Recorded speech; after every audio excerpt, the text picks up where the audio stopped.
Aloha mai kako. Thank you for joining us for our information session for the OEV Leadership Accelerator. We're very excited to have all of you here with us today to learn about this exciting program, which we just completed our first cohort and we are moving into accepting applications for our second cohort. So thank you all for joining us. Just so everyone knows, we are recording today's session and we'll make this available. So for those who need to step out early or know someone who couldn't be here, we'll be making that recording available soon.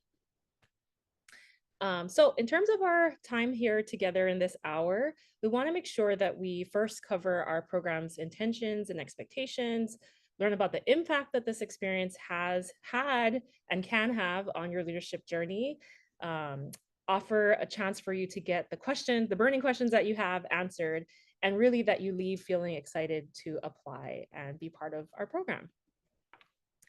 So I will start by introducing myself and the team. I'm Ku'ulani Kyoho Kalole, and I'm the lead facilitator and coach for this program.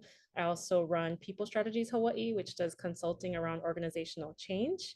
And I'm joined by Tiffany Chang, who is also the co-facilitator and executive coach for the program. She runs her own firm called Carved Paths Coaching, LLC.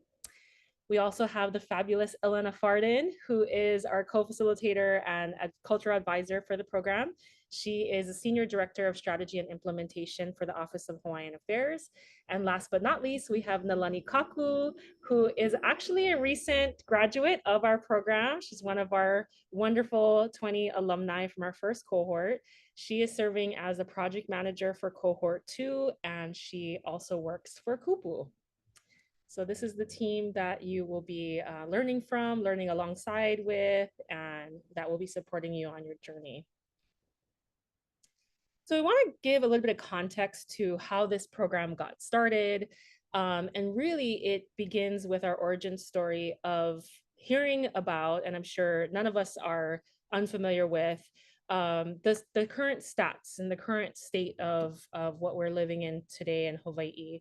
So as we know, as of last year, what came out in the news is that 51% of Native Hawaiians were living outside of Hawaii, and that number has actually continued to grow, and I think it's over 55% at this point.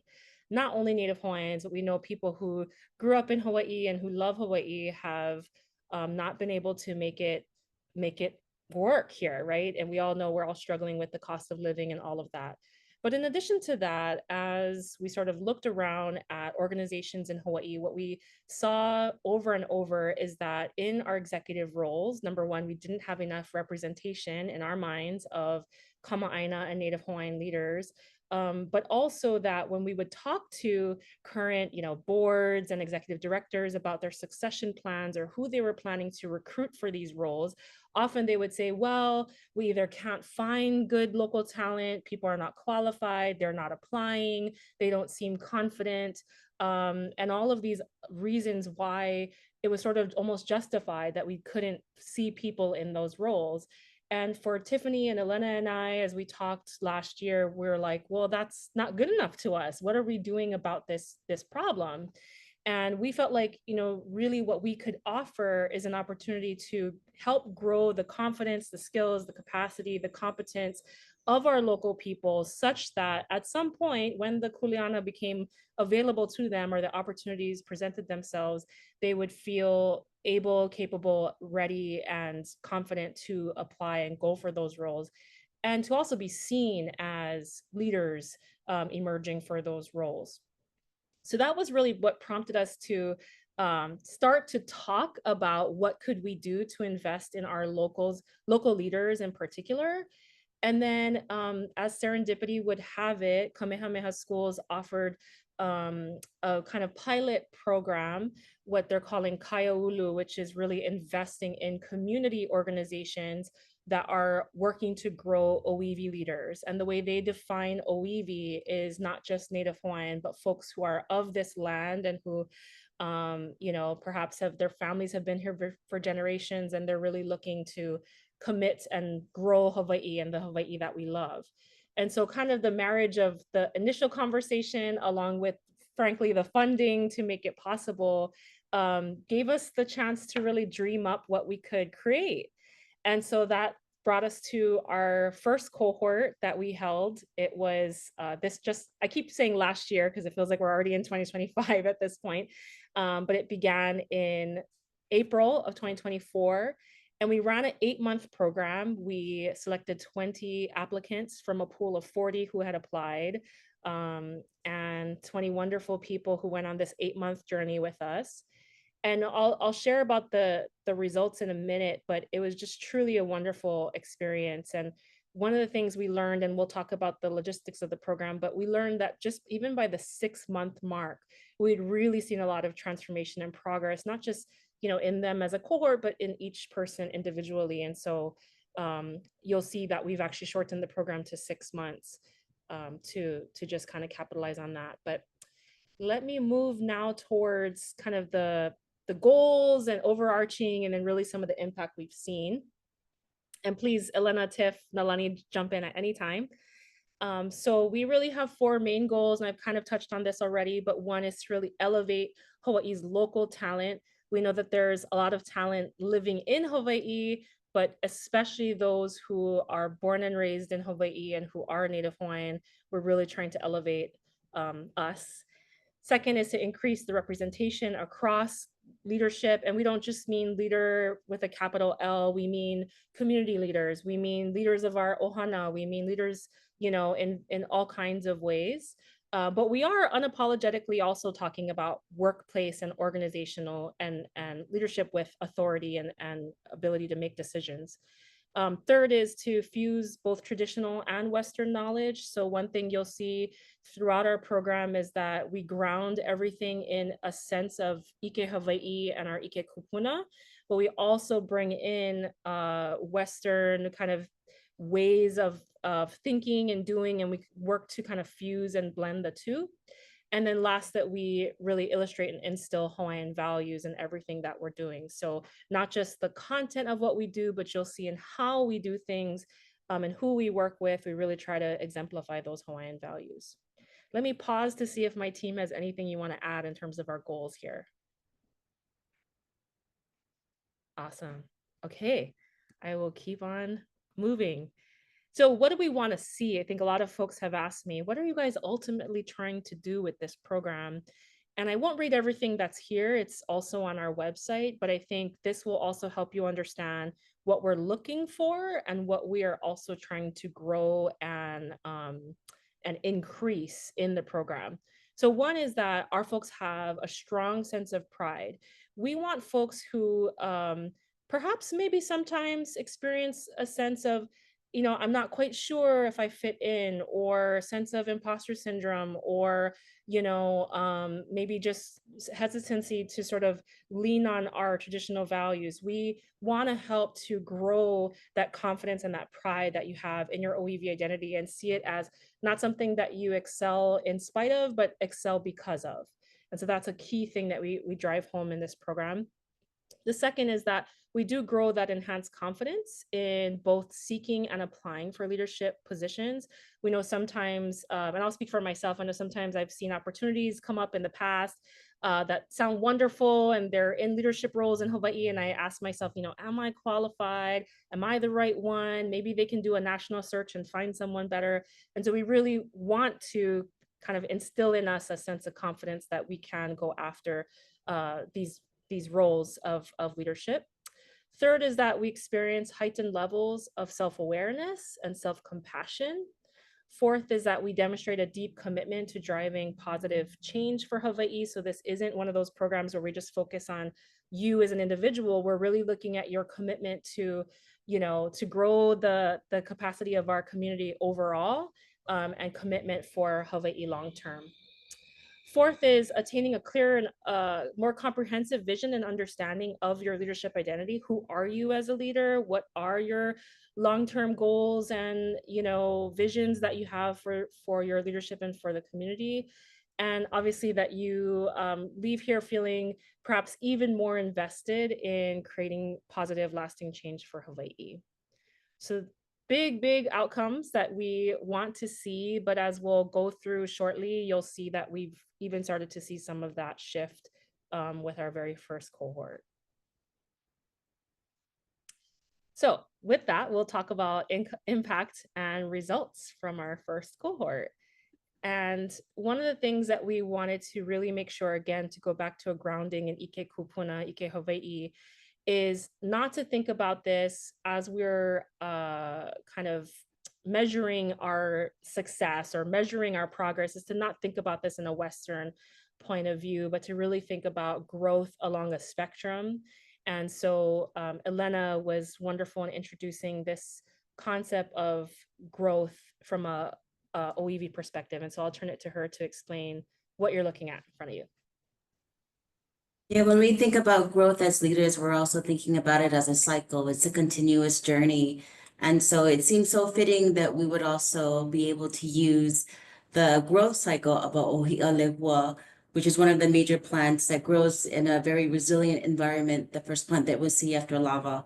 So whether you're starting at ano at a seedling level, or you're thinking where you're at this particular elements within growth at full bloom, you know that it's always going to be a continuous cycle. So even after the flower blooms, it also dies and turns into kukuna and goes back into the land and aina, and it regrows again and again. So we think of leadership again, not within certain levels of achievement that you're going to be, but what state of growth are you in at this particular time that has its own characteristics, has its own leadership abilities, has its own purpose within the larger environment of growth. So this is how we look at it from our standpoint with our program, and then also with each individual leader as well as a collective. Mahalo, Elena. So at the beginning of our program, at the middle and at the end, we asked our participants to self-evaluate. So this wasn't, Elena, Ku'u, and Tiff sitting around measuring progress. This was really our participants, each of them taking their own journey and their own assessment of where they felt they were at along the outcomes that I had just talked about in the previous slide.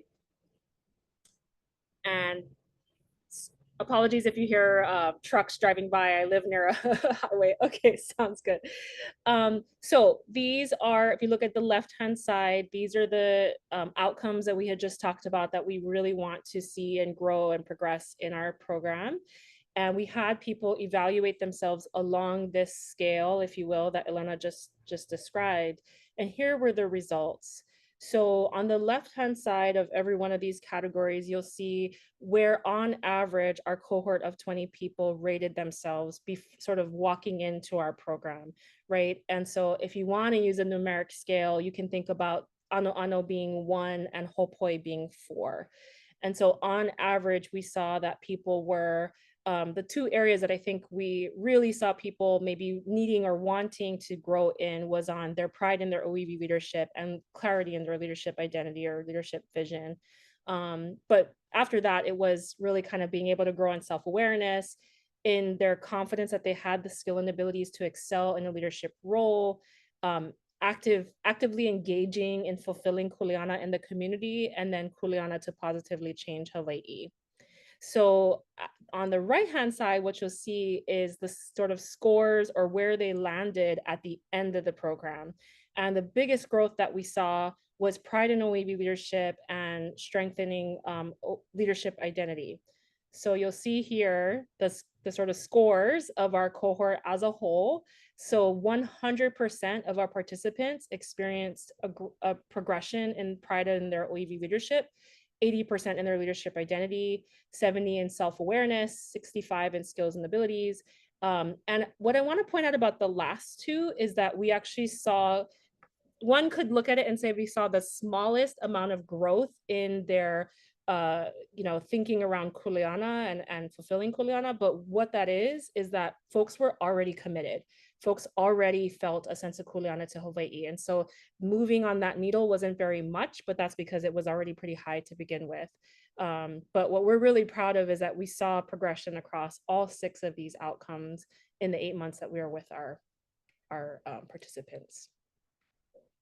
And just to illuminate that a little bit more, so The other thing we asked about was, what have been some of the results? And again, our last cohort just graduated in November, so it's been a very short amount of time since by the time we're having this info session. But we did ask them, have you seen any other tangible or intangible impacts from being in this program? And what we found is that 3 of them have received promotions and moved up into different roles. 2 of them have experienced pay increases, and 3 have started to focus on their own business. And you can see some of the quotes that we have there. I was given the tools to examine myself and world in a new light, to prioritize myself and my well-being. So the personal side of things really grew for this person. And then someone said, my values are the anchor. But this program really helped me to articulate and further define those values. And lastly, it made me a more full and whole Wahinean mother. So we see lots of, even on the personal side, folks really growing and the impact there. Um, when we asked them what were the biggest factors that contributed to that growth, 58% said that it was really the peer support and being in a cohort. Whereas sometimes you go to professional development workshops and they're one-offs and you maybe or maybe not kind of build relationships. Over a course of 6 months, you're really getting to know people really, really intentionally well. And we'll talk a little bit about the peer learning partner aspect of this program. But that is one of the biggest contributing factors to the experience. That's followed by actually getting to meet leaders who are OEV leaders in our community and getting to hear from them, seeing them in action, connecting leadership with OEV identity and values, to really being able to merge the two. Coaching sessions were a big one, and we have some quotes about that. And then also being able to do hands-on place-based learning. So with that, I've been talking a lot. I'd actually like to pause here. We have a couple of our cohort 1 alumni with us. And so I'd like to ask Mikey Burke if she's willing to just come in here. And Mikey, if you'd be willing to just share a thought or two about, sort of the impact that this program has had on you. Sure, mahalo ku'u. My name is Mikey Burke. I live on Maui, specifically in Lahaina. And this OEV Leadership Accelerator came at the most divine time. I think when Ku'u talks about imposter syndrome, it's really difficult. And I think the refrain across everyone was that none of us felt like we belonged in positions of leadership because we didn't see that in ourselves. And what we had learned over the course of the program is, and this is very ike kupuna, we had learned that it is not our job to see it in ourselves. First, it is the job of the village around us who has been raising us, who do the kilo in our life, to be the one to tap us to say, it is your time. And once you get that, you cannot question whether this kuleana is yours. That self-doubt lives inside of you, but you know deep down that you are in this position or you are growing into this position, not because of what you want to do or what you want to be or what you see in yourself, but because of what you have shown your community that you're capable of. And so imposter syndrome is real. All 20 of us felt it, or 23 of us, because even our leaders talk about that in their own professional and personal lives. I don't think it's something that ever goes away, but through this cohort, it was something that we were able to overcome together. If that makes any sense. So lean into your villages. Know that if you don't feel ready for a certain thing, it's okay. That's just human nature. But it's important to understand that when somebody else feels that you're ready, that level of trust in you to be an OEV leader outweighs whatever PDQ you feel in yourself with that choice. So you being here on this Zoom, you reaching out to be more curious about it already shows that you're yearning to take on some sort of kuleana in this lahui. So continue with that. Don't doubt yourself. There's enough doubters in the world that are against us. We don't have to be one of them. Mahalo. I hope Mahalo. that's what you wanted, Ku. That was perfect. Just Thank say yes. you. That was so perfect. And you probably get a sense of what it was like to have Mikey in the cohort with us. So thank you, Mikey. That was awesome. I'd now like to ask Jody Burgess, another alum, to share her thoughts on her experience in the program. I was like, oh, I haven't done a webinar in a while. I was like, geez, I was thinking right before this, like what are some, because so many things had impact on my life.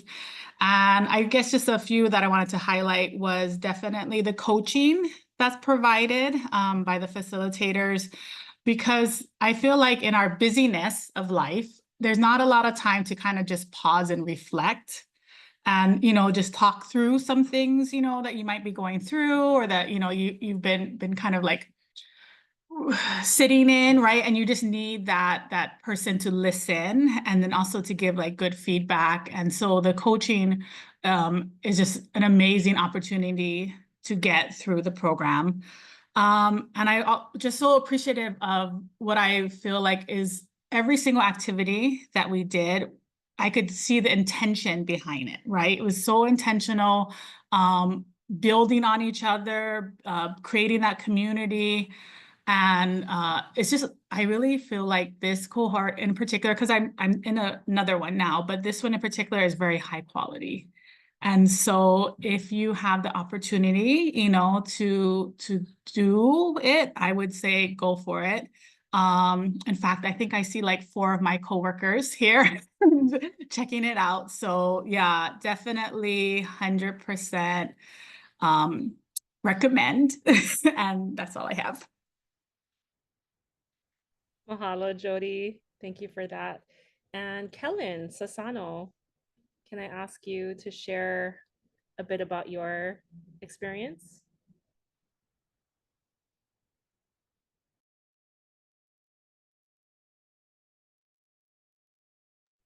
Oh, I don't think we can hear you. Can you guys hear me now? Yes. Okay. Forgive me. I just got back from a trip. I'm getting over a little cold, so hopefully everyone can hear me well. It's really going on my voice. I think I saw that this message gave me a little bit of guidance on what to say here. So I think for me, one of the things that was really impactful was learning the different perspectives of my peers. I also agree, I have also agreed and felt with everything that Jody and Mikey have said, shared. But I think another thing that sometimes we don't get enough experience or opportunities for is to learn from our peers, learn from the people that surround us that are alongside us. We're so focused on what we do in our own lanes. We don't get to see what other people do. Sometimes that gives us some of these all actually here. Wait, bring this up. And so I think again I got to learn a lot from the people from my group, particularly again from Mikey and Jody. Were here. They shared a lot of things that we would never experience in our work. They brought us into spaces where normally we'd be very uncomfortable, but we're supported in that space to share the things that are hard to talk about or difficult to say, or sometimes we're even afraid to say out loud. And I think through those experiences, found that it is okay to feel uncomfortable at times. It's okay to learn from these experiences. And that's how we grow. As we think those are, we don't talk about it a lot of in our personal spaces. But I think through this program, we got to grow exponentially from each other, more so, just as much as we did from the curriculum. Mahalo, Kellen. I think it is often in the spaces that we work in rare to be able to be really vulnerable and honest, and in some of the spaces, as Kellen was sharing, and our participants experience, and also the three of us as facilitators, we experience being sometimes the only in the room. And so the cohort gave a chance for folks to really kind of be the onlys together, if that makes any sense, and to vulnerably share what everybody was going through. So mahalo, Kellen, and thank you, Mikey and Jody, for also sharing your mana'o. Tiff did put in the chat that there is a fuller, longer video of testimonials and more that you can hear. So please feel free to check that out afterwards as well. All right, so we will keep on moving, and I will actually, what I'll do right now is I'll actually stop sharing my screen. I think what we'd like to do is just highlight our curriculum and talk a bit about these pieces around coaching and peer learning. So I'm gonna ask Tiffany to walk us through some of that. Yep. So as I pull up my screen for the website, I just wanted to share a little bit about coaching, since you heard that mentioned by our cohort. You get 4 executive coaching sessions that will be either from Ku'u or myself, and you get to choose who your coach is for the duration of the program. How we've structured it is we're suggesting that you use 1 per month in the middle months. So the program's January to June. So the 4 sessions would be February, March, April, and May. And really the purpose of that is to help you figure out where your goals are, what are the tangible steps to get there, and maybe how do you take a perspective that you might not be able to see just on your own. And that's what your coach is there to guide you, but also to uncover the wisdom that you already have inside of yourself. So that's like one of the unique things about this program. Not a lot of leadership programs don't include the coaching component. Ku'u, do we want to talk about the program agenda and curriculum? Yeah, I think so. This is what Tiff is showing you is actually on our website. So you can go to oevleadershipaccelerator.com and look at the agenda. But what we wanted to point out here is the skills and competencies that we're really trying to grow. So as we talked with, leaders around the community and in organizations, and we asked, hey, what is it that you would want to see in OEV leaders as we rise up into these roles? These were the things they told us. And so we sort of mapped our curriculum to those things, where sometimes you might go to a cultural program, and let's say it's lay making or an OLA workshop, or lauhala making. Perhaps in those settings, the ultimate goal is for you to learn that practice. The way this program works is it's not necessarily about learning the practice. It is about the practice being a modality with which we're teaching these competencies and skills, if that makes sense. So yes, you are going to walk away with a better understanding of these practices, such as being on a va'a and all the things it takes that go into, kilo and navigation and all of that. What we're really trying to drive at is the skills and competencies that are listed in the 2 columns on the right. So for example, in our very first session, and Kellen kind of talked about, spaces for perhaps feeling uncomfortable, or Mikey sharing, maybe walking in with a sense of who am I and kind of where do I fit. In our very first session, we are really trying to focus on growing your self-awareness and emotional intelligence, right?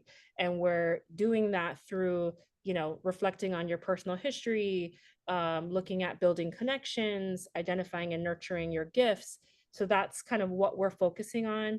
And the way in which we do it, the modality of it is we actually go through I almost don't want to give it away, but I think it's listed there in the site, is we actually create Lao Lao together.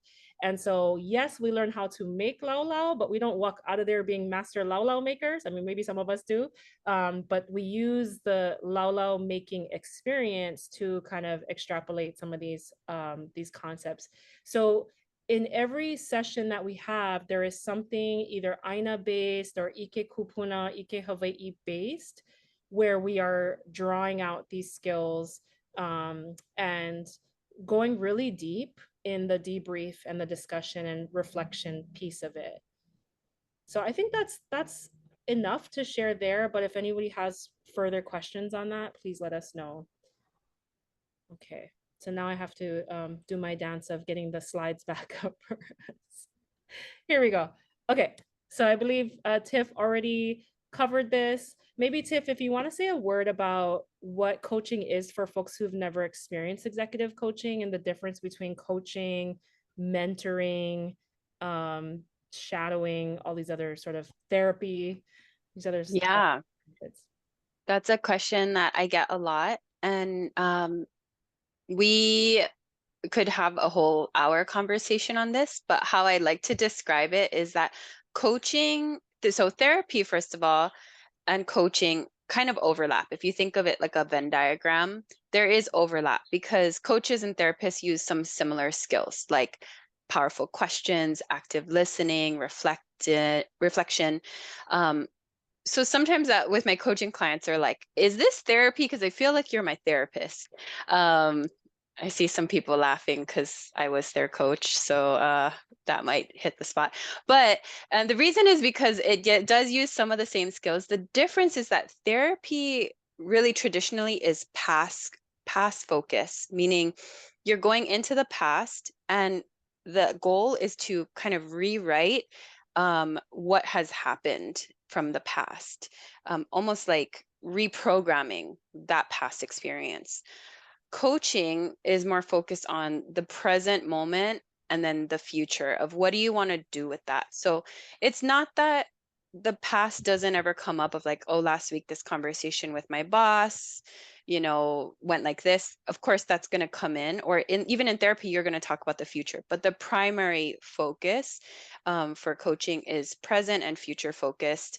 And I also get people saying like, oh, I thought I wasn't supposed to get emotional in coaching because that's only for therapy.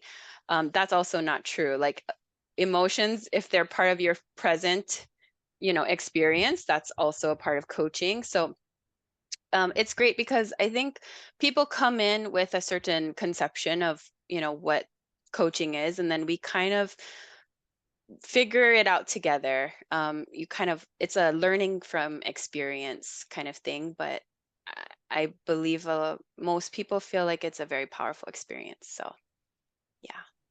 Yeah, absolutely. And I have this image, I don't know if anyone can see it in the background, but it's of a honeybee. And I think of it as really our role as a coach is to sometimes pick at certain things like a bee would, like ask you certain questions to prompt certain things, ultimately to bring the honey out.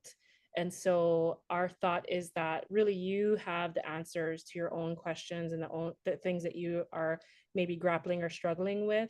And our job is just to help to prompt that out for you. So, or with you. So we are so excited to be able to offer 4 sessions that we think most people don't necessarily get access to. Another component of this program is that throughout the sessions, you'll be hearing from and meeting OAV leaders who are in their own right doing all kinds of things in our community. These are just some of the examples of people who've either spoken to our group or will speak to our group in the future. And so it's just a short list of people, but we have quite a bit of folks who are eager to speak to our cohort and our group and just to share their own vulnerable stories about what they've struggled with, what they've learned, what they've overcome, what they deal with on a day-to-day basis so that we can also see examples of that for ourselves. Okay, so I think this brings us to talking a bit about the logistics or the nuts and bolts of the program. I think most of you are aware of the website. oavleadershipaccelerator.com. We are taking in applications now up until Sunday, December 22nd. So please, if you are interested in applying, get your applications in. It's a pretty simple application. I think we ask a few questions, but we ask you to be thoughtful about your questions. We've gotten a number of applicants already, and lots of great things. And so it makes it really competitive for us sometimes. And so the more intent and thought and, sharing that you can in the application really helps our committee to make those decisions. So we will be reviewing the applications, contacting references as needed in the new year, and then we will be notifying you of our decision on January 13th. We apologize. We know that's a pretty quick turnaround until the program begins. So we ask that you look over the program dates, make sure that, let me just skip ahead to that really quickly and go backwards. So these are the program dates. They're listed on the website as well, but please kind of double check that in advance, make sure that those are dates that you can make. We make our first and our Ho'ike sessions mandatory. As you know, with anything new that you begin, it can make or break the experience of the program. And so we want every single accepted participant to be there on the first day to participate, and then as well as the last session to celebrate and share with each other. So you can look at this as well on the website. Let me go backwards here to tuition. So the cost that it takes on our end to actually run the program is over $9,000 per person. Believe it or not, venues, speakers, materials, supplies, wonderful staff and team does require a lot. And so what we're asking on your end is an investment of $4,400 that covers everything for the 6 months: food, all site visits, and if you are neighbor island, we give you stipends for travel and ground transportation. So that's included in all of that. We highly encourage you to talk to your employer about sponsoring you. And what we found is that actually 70%, so most of our first cohort were able to receive either full, their employer paid the full cost, or their employer paid partial or something towards that cost. And we truly believe that, the benefit is not just to you individually, but it's also to your company or your organization. So we're hoping that you can make that ask, and we're happy to help you if you need some sort of write-up or something from us that can help you make that case. If you are planning to pay on your own, or your company's not paying for the full amount, we can break your payments up into installments. So we have two options. You can either do 2 equal payments, or you can do 6 equal payments, one each month. And so in our first cohort, we did have some people doing that, and that made it more accessible for them to be able to participate. And the question everybody wants to know is, do you have scholarships? And so yes, we do have scholarships. We have a limited amount, but it is growing, and we are working to get more funding to be able to support more OEV getting into the program. But at the moment, we actually have 5 full scholarships and 3 half or 50% scholarships available. And so we ask that if you are interested in a scholarship, and if paying for the program, we'll ask that you first check with your employer, because sometimes employers have a professional development budget. And so we'd like to prioritize giving the scholarships to folks whose companies will not pay, or it's going to have to come out of pocket. If that is you, we ask that you include a note about that in your application. And if you've already applied and you haven't noted that, and now you're finding out about this, it's not too late. Feel free to email us and let us know, and we'll make sure to put that in your notes. Ooh, I'm talking a lot, sorry. Okay, I've gone over the program dates, and I think we're now at the Q&A portion of our session. And Tiffany, can I throw it to you? There are some questions that came in advance, but I also just want to stop talking for a bit and see if questions that you can answer. Sure. Yeah, let's go ahead and stop this share screen so we can also see each other. So I didn't see any questions come in the chat except about the food from the first program, which was a big hit. Everyone wants the recipes. So yeah, does anyone have any questions? I'd love for you to come off mute as well, just as a way for us to hear each other's voices. What kind of questions do you all have? Hi, aloha nui kako, ovona makani gomes, aloha. I did apply last cohort and I couldn't make mandatory date one, and so I completely understand. It was it was already arranged. I have tried to chart out as much of the dates that I know, but I do a lot of international work in the UN. But obviously based here in Hawaii, I'm a fellow at the Ban Ki-moon Foundation, former Secretary General Ban Ki-moon. And I am deeply yearning. I'm finishing my master's in Konaike Hawaii Mama Noa this spring. And so I'm and want to ensure that I have, like you talked about, the modalities to ensure that I'm grounded while I do all of this work, because it can get a little especially in the UN, you disassociate as a method of survival and wellness. And so I really want to apply again. I'm just concerned that there may be something, and I read the packet thoroughly as I could, and I understand you're allowed one miss. I'm just a little nervous, but I did see that the future may hold hybrid, which I already have FOMO. I've had FOMO. My cousin was in the first cohort. My friend is PE. My cousin is Candace, and I was like, I can't believe this. All of these Hamas, and now just hearing the testimonies, I'm like, my past self is grieving. I'm already coaching myself on how to rectify that. But I'm just such a big fan, and like hold my ka'i to you folks for having this. And I think this is kind of long overdue. So mahalo for this foresight and kind of this making up for so much of what I think we're on the brink of. But I guess my question is, do you folks foresee a hybrid for folks like me that can't necessarily wants to try to chart out, but I'm nervous because there is a possibility that there will be travel dates and I won't be able to get out of, and I don't obviously want to miss. So for those of us that are considering dates like that or being able to hard push out dates, yeah. Oh, I hear the struggle. Thank you for the question, and Ku, I'll let you fill in as well. But so the first and the last session are the like absolute mandatory. You are able to miss a session, any of the in-between sessions if needed, but like Mikey was saying, like people really don't like missing a session.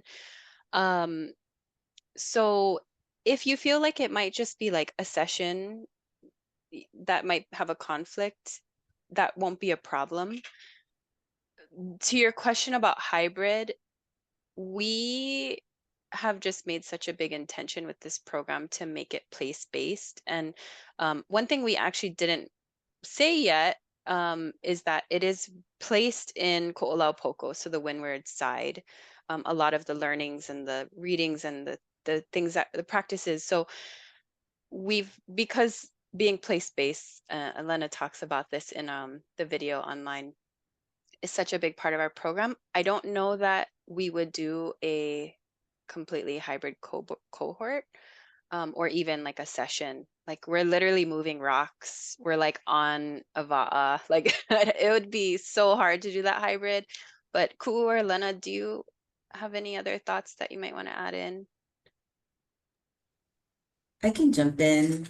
I think the other thing with the intention is one of the things that you saw that Ku had shared was the responses of folks and of what compelled them in their learning, what pushed them. And the biggest one was the peer learning. So being able to learn together as a group rather than as an individual is a big part of the program. So having you there in real life, IRL, in person, where we want to see you and smell you, hug you, touch you, with your consent, of course, is really part of the whole program experience and the learning.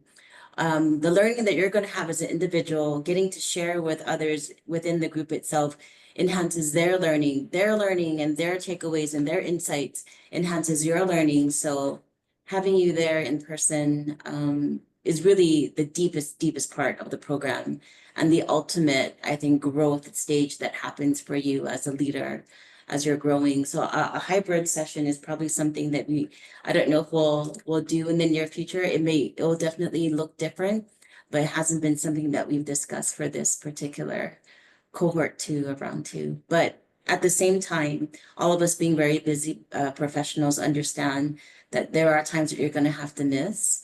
So that's really going to be up to you and the choice that you make based on the learning that you want, and then your kuleana and your responsibility to the cohort as well with your peers. Yeah. Makanalani, thank you for your just thank you for everything you shared and your question. I will say, like, please let's talk offline and keep these thoughts and ideas coming.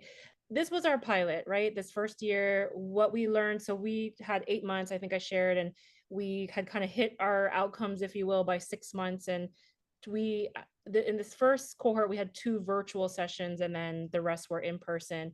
And what we found was we think we can do without the virtual, but we really want to keep the INA based. But even in our virtual, there were really good outcomes and feedback that came from it. I must be missing a joke. I see everybody laughing. So, and we have continued to get requests actually from, which, surprising or not, Kanaka and former Kama'aina who live on the continent, asking, will we make something available for them in the future? And so I'll just to share, like, that is something we're trying to explore and think about. We're also trying to think about, could this potentially expand to other areas? We know Ko'olapoko isn't the only area that you can do this, and it just happens to be where we started. So I just want to share that out loud, that like we would love to start to expand and think about other offerings. So please keep these questions coming, and we will work on that. Just for this particular cohort we're talking about is in person for 6 sessions, but know that we are not forgetting about these other requests. Yeah. Mahalo. Yeah. Anything's possible. I see Mikey has her hand up. Go ahead. I just wanted to, Makana, I want this for you so bad, especially knowing that you could have been part of our cohort #1. That is some real FOMO, girl. But the magic really happens when we're together. It's the side conversations that you're having as you're walking to the lo'i, right? It's the bathroom break, or it's the sitting down when you have the me'ai in front of you. It's all those chances to build pilina and to be vulnerable, that really sets this leadership program above all the rest, especially as Kanaka. Like, and I know you said with consent, but sometimes I was touching people without consent, Elena. So sorry about that. Just that ability to just be with people, to inhale their kaumaha, to celebrate their successes. That's not something you can replicate online, and it definitely showed when we had our virtuals and we had to give our end of session critiques. It was like meh. But with that said, keep coming. Like, if this isn't going to work for your schedule, girl, one day it will. And the fact that you're yearning for something like this, you're not alone. I think if I could envision what OLA is going to look like in the next 3, 5, 10 years, this program is going to be on every island, in every ahupua, and in all the places Kanaka are, right? And they'll figure out a virtual way, but for now, like, the beauty, you guys, is just in the being together. So try as hard as you can to make it work. And then when you're there, be there and be present, because the feeling that we left with every single time is really hard to duplicate. So I want that for all of you. Oh, thanks for sharing, Mikey. Really appreciate that. I saw Makana putting a lot of hearts and celebrations. Okay, we want to have time for questions, but I see, let's see. Okay, Kellen put his hand down. Any other questions or thoughts or concerns that you might want to share that we can address? Don't be afraid to take yourself off mute. Tiff, I'll just Well, share. can I? Oh, go ahead, Kellen. Go ahead. Oh, I was just gonna say, to just kind of address the concerns of commitment. Um, I do want to stress that, yes, there is a commitment that's in place, but I think this is part of the uncomfortableness that I had talked about previously, right? In the fact that when it is very, like, everything is very intentional. Even the hybrids were intentional for us, but we found that, again, our learning spaces were amplified in person. But the commitment, has to be there. For some, it's very challenging. But I think, again, if you're going to be very intentional within the spaces that you're given, then that starts at the forefront when you commit to and yes, there is opportunities where you could miss one, but I think like Mikey and anyone that you've asked in the previous cohort, you're not to miss those programs, those particular places. So I just want to, again, I totally understand other commitments that you have in your career, in your personal life, and things like that. But this program is for you and for you alone.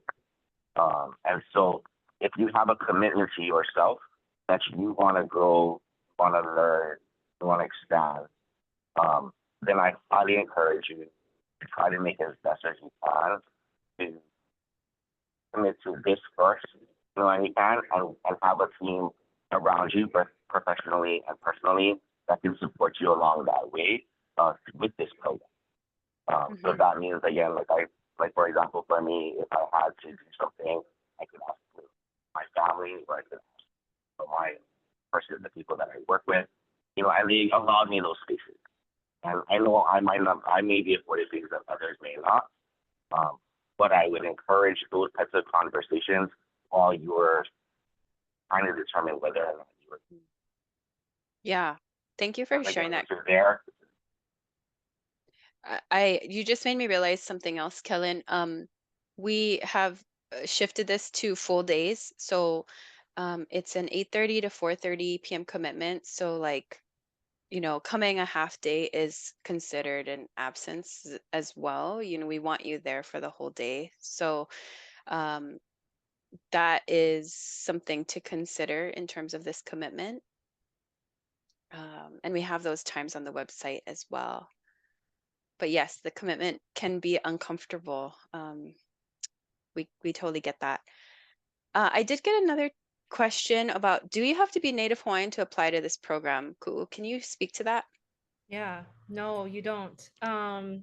So as I mentioned, our funding comes from Kamehameha Schools, and it is called the OEV Leadership Accelerator. But even in their OEV Leadership Institute, the way they've defined that as people who are of the land, including people who have made this their home, as people who are born and raised here. So the way we're kind of defining who we're looking for, or who we're looking to apply, are Native Hawaiian and or raised in Hawaii.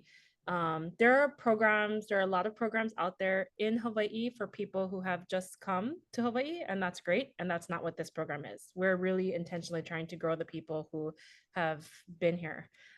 So that's one.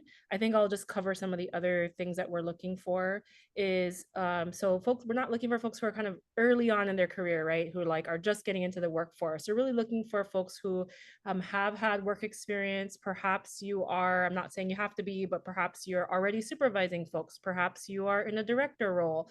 Perhaps you're already an executive of an organization, but we're really looking for folks who do have aspirations to someday be in positions where you can affect lives and you can make impact on other people around you. And so we're kind of unapologetic about that our one of our outcomes is we're trying to grow more people who are in these executive roles. So we're looking for folks who are kind of ready to take that next step. Committed to their own personal and professional growth. We've talked about that, and ready to learn in a cohort. It's not an individual program, and really committed to improving Hawaii. One thing that became a little tricky last time was we had first said that we're looking for people who work in Hawaii for Hawaii organizations. And what we found is that some of you work for organizations that are not based here, but that most of your work is here, like you're physically located here, you're mostly serving this community, you just happen to have an employer who's based in Alabama or somewhere else. That's fine. The way we're trying to kind of define that as like that most of your work is physically done here in Hawaii, and that your work is really impacting Hawaii's community. Hope that is clear. But yeah, let me leave the last 5 minutes for other questions or concerns, comments, ideas.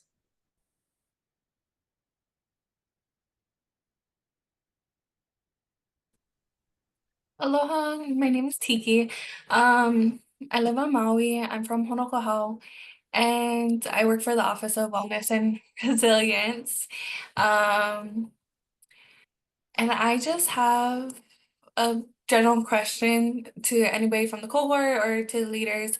What was your moment, like during the program, that you felt that like this is what I'm supposed to be doing for like my kupuna, for my keiki, and for the future generations? When was that like aha moment where it like clicked that you knew that you were on the right path? Open to Actually, I'm wondering if Nalani would be willing to share a quick sentiment about this. Nalani, it was from cohort 1, and she is actually going to be our project manager for this cohort and helping us plan for the second cohort. So yeah, Nalani.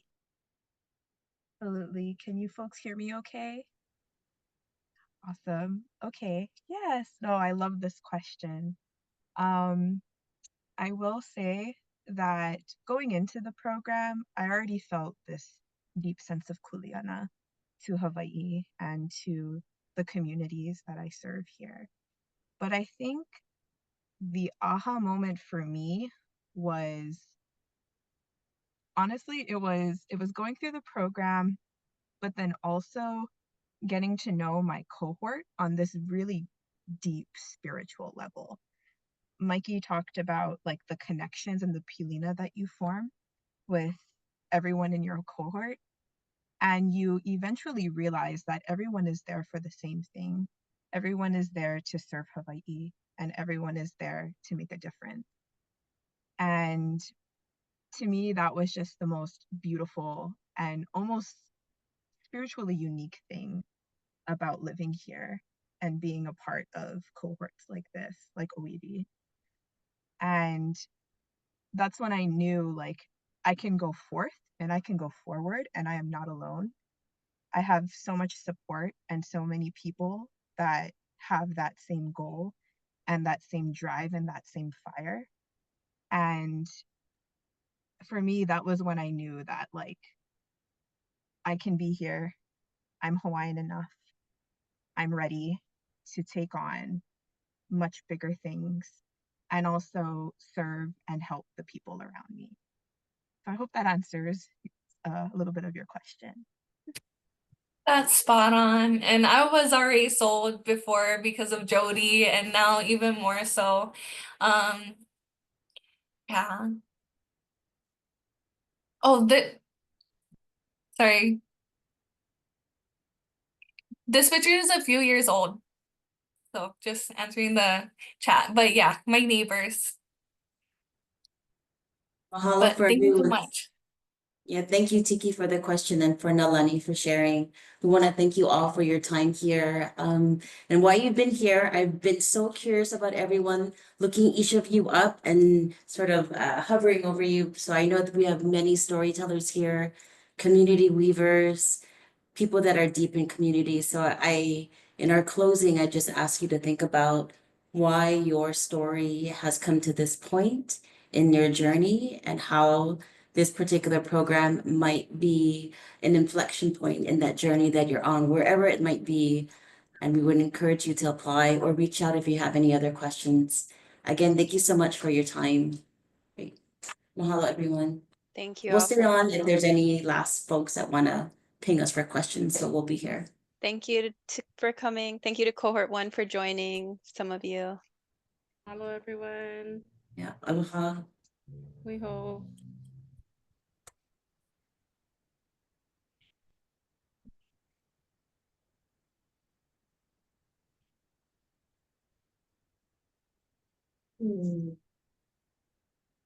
Malia, did you have a question?